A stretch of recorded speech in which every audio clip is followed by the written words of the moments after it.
G'day Bodgies and Widgies and welcome back to the channel. So, thus far up until now on the channel, you guys will know that I mainly keep aquarium fish, and I haven't exactly highlighted any of the other pets or animals or things like that I keep. And no, I'm not going to do a full room tour of 57 different pets that I own like a lot of other pet tubers. However, I also do have a passion that is different from the fish that I keep. Though aquariums, aquatic life and fish are part of who I am and really define my main passion and what's evolved to be a lot more than a hobby, I actually do have a really fond hobby and passion for birds. And this isn't only ornamental birds, but also just like birds of prey and a whole bunch of things like that. One of my dream pet birds to own is an emu.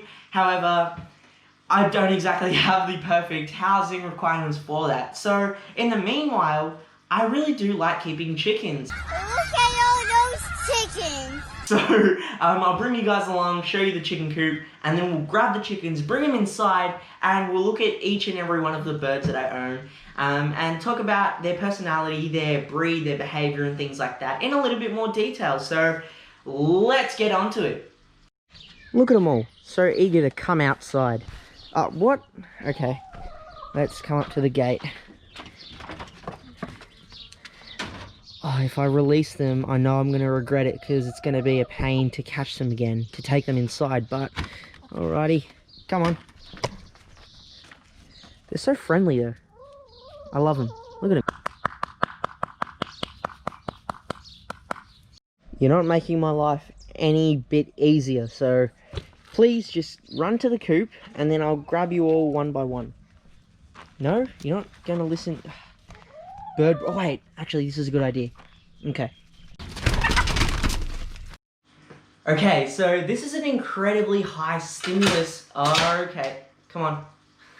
Okay, so they are going to be a little bit fidgety because this is a really high stimulus environment, and they're really worked up because the lighting, this environment, the smells, the look is going to be very, very different. And one way that you can tell if your chicken is a little bit uncomfortable with the situation or really excited is to actually look at their eyes, because their pupils or the black circle in their eyes is going to be quite large, and that means that they're trying to take in as much of their environment around them to really see what threats, what safety areas there are and things like that. So they're really assessing their environment, and they're incredibly smart birds. So the first girl that we have here with me, I actually haven't named all of my chickens, we just call them chickens, but if you guys have any names, please do let me know in the comment section down below. But the first girl that we have with me actually has a really interesting story, because when we were looking to get some new chickens, the place that we had actually decided to get this girl from, we thought was going to be, you know, pretty decent. Someone is looking to move off some newly raised chickens that they've just hatched,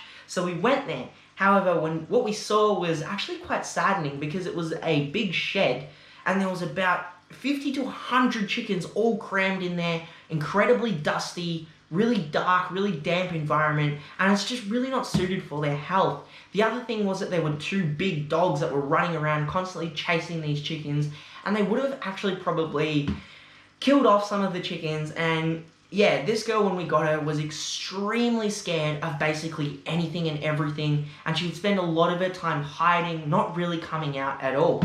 So yeah, we just thought that it'd be good to... Okay, yeah, just readjusting herself there. But we thought that it was sensible to at least rescue some of those chickens, and the one that we selected was this girl here. Now, she's kind of what you would call a mixed breed chicken. She doesn't actually have one specific breed that you refer to her by, but from past experience of keeping chickens and looking at her colours, her body shape and things like that, I've kind of come to the conclusion that she's a breed of 3 different species, one being the Australorp, the Isa Brown and the Leghorn. Now, the way to tell if your chicken is mixed breed or has multiple genes of chickens in it is to actually look at the, first of all, the colours, because she doesn't have one solid colour. She has some speckling around her.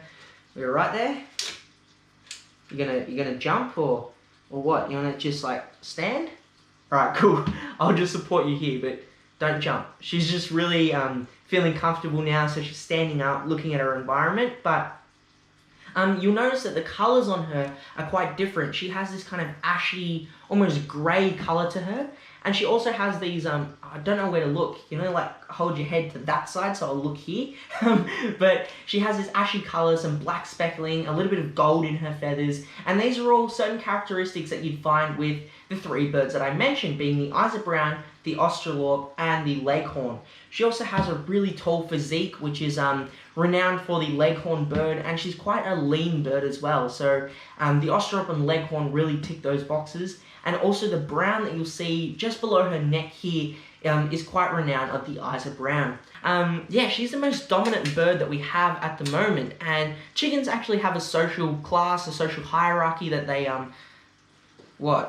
that they build themselves up in. So it's really cool to see the behavioural change that this bird has had, which shows that she really enjoys her environment, her area that she's living in, and things like that. So overall, she's a really she's a well-tempered bird. She has good behaviour. Okay, so that's kind of a basic rundown about my first chicken.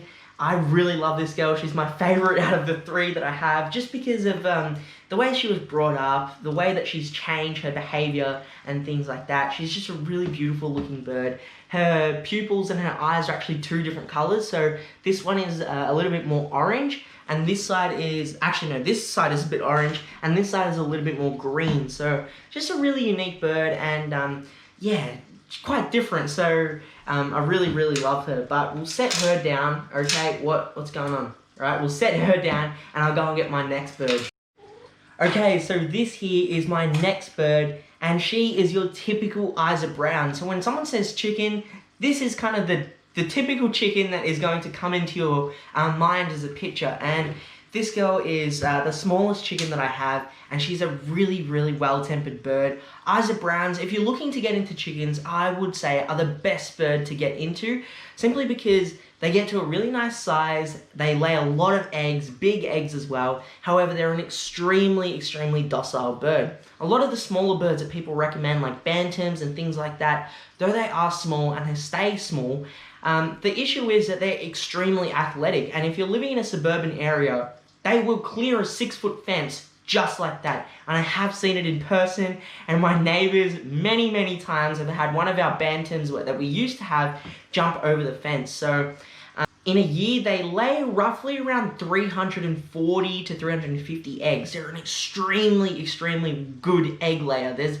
probably a few days during winter that she might take a break. However, you're basically going to be getting an egg a day, and just a really good bird. So this girl here, we actually got with another chicken that you'll see coming up soon, which is going to be the last of my three. But yeah, she's the smallest one that we have. A really well-tempered bird, like all of the Isa browns. Now, if you're looking to identify a purebred Isa brown, it's quite easy. Basically, they just have this really beautiful kind of caramel brown color. You'll see a little bit of speckling of white through the feathers, and as they get to the head, you'll see the head crest here, and these little like flappy things. They're going to be bright red. And that's kind of just the characteristics of a really healthy bird. And if you're looking to get some birds and you want to know if they're young or they're old or things like that, first of all, I'd try and look for multiple different sources of people selling birds, visit them, see how they are, because a lot of the times you might actually get scammed into someone selling you an older bird that they're just trying to get rid of. However, there are a lot of good breeders and a lot of really honest people that are providing some amazing quality birds. And one of those breeders was where I got this girl off. Another good characteristic to see if the bird is young is to actually look at their feet, because they'll have a lot less scales. It's going to be quite smooth feet, and a really typical characteristic of a young bird is exactly that. But just their physique, their behaviour is going to be a lot more fast, a lot more agile, and things like that. So yeah, definitely recommend the Isa brown for a beginner chicken species if you're looking into getting birds for your backyard and things like that. But now, let's finish off by looking at the last bird that I have, who is another Isa brown. So I'll go and get her. Okay, so this is the last of my 3 chickens, last but definitely not the least. This is another Isa brand. However, the really cool and kind of different thing about her is, I'm sorry if this upsets you, I'm just gonna hold her like this, but you'll see along the back of her head and on her back, you'll notice that she actually has a lot of white, okay, you're just gonna, alright, that's fine. She has a lot of white speckling on her feathers, and just a really easy way to identify her from my other, what is it with the chickens and standing dead set in front of the camera? Hello, we get it, but you can, no, don't jump, come here, good, now sit.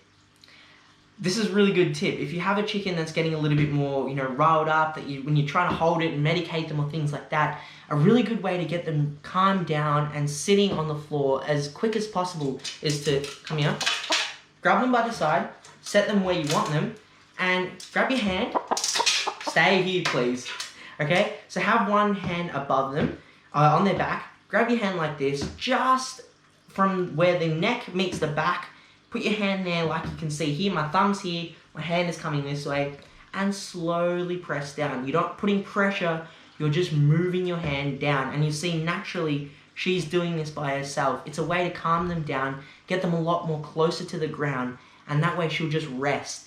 But like I said, you're not putting, see when I take my hand off, she rises back up, but I'm not putting pressure, putting my hand here, and just slowly moving it down, and she'll eventually get the gist of it. And like you can see here, she's lowering herself naturally, and there we go. So these are just little tips and tricks that I've learned from keeping chickens in the past and things like that. Okay, so because the Isa Brown is one of the larger growing breeds of bird, you may be wondering how much size they need. And for each chicken, I would personally recommend about 3 meters squared. Now, usually they say about 1 meter square per bird, but that's definitely not true. And it is quite inhumane to keep them in such small crammed environments. These 3 birds enjoy a huge 6-foot runner. It's about 4 feet wide, and they also spend majority of their day outside, and it's only at night that they go inside to get locked up, just to make sure that they don't wander out somewhere that they're not meant to go. But they spend basically about 14 hours per day outside. The second I wake up, go outside, open them up, and before I go to bed, they're already inside the coop, and it's just easy to lock them up. But yeah, just give them a lot of time outside. But overall, they're just an amazing bird to start off with. There are a lot of beginner birds like canaries or finches or things like that. However, the chicken is a really humble bird to begin off with, and I highly, highly recommend that you do consider getting them as your first, I guess, feathered friend pet. So this video has kind of just been a rundown of the birds that I'm keeping. However, if you want to see a full video of how I maintain the birds, their coop, how it's kind of set up, the food that I'm feeding them, the water, health and things like that, and you want a really in-depth chicken guide, then please let me know in the comment section down below. It's kind of good to take a bit of a break from the aquariums and show you another passion that I'm truly in love with. So if you want to see a full-on chicken video about their care and things like that, please do let me know in the comment section down below. If you enjoyed this video and you want to see more, consider liking this video, subscribing to the channel, and everything like that. But as always, stay happy, stay safe, stay Australian, Bodgie and the chicken out.